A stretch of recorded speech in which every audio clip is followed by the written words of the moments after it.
Hi, this is Charmaine, one of the design team members for Unity Stamp Company. I'm showing you a card today that I made this week and posted on the Facebook Show and Tell page. And I want to remake it and show you how easily you can make it. What I did was use the Another Name for Love stamp set in collaboration with Gina K Designs.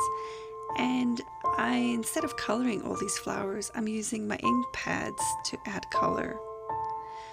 I stamped all my flowers with Altenew Obsidian pigment ink. It gives you a much more crisp image than a dye ink I found. And then the color inks are dye inks, and that can just float right on top, and you won't have any smudging.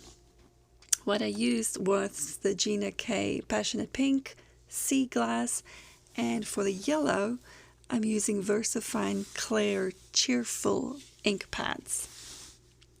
What you want to do is just stamp this paint stripe set stamp just all over without really having any type of pattern. Just make sure you don't fill in all the white spaces. It gives it a little bit more of an artistic look.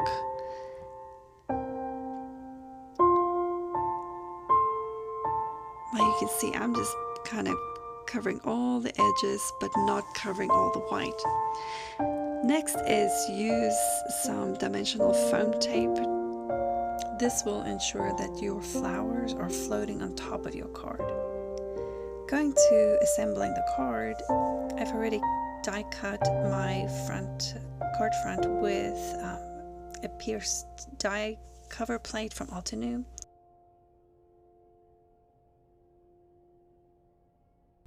Now this was the most troubling part of the card, was to decide where should I place these flowers without it overpowering my little mom sentiment.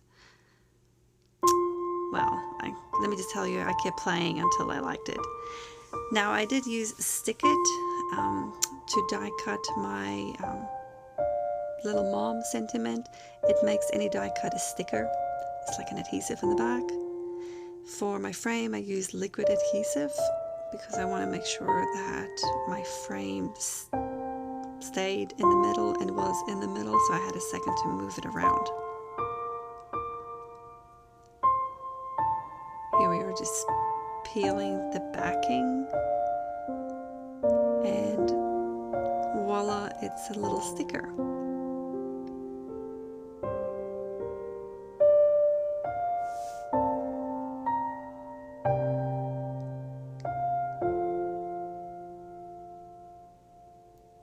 Now, I think I changed my mind a few million times, but really just got to start with one and peel the back and start sticking.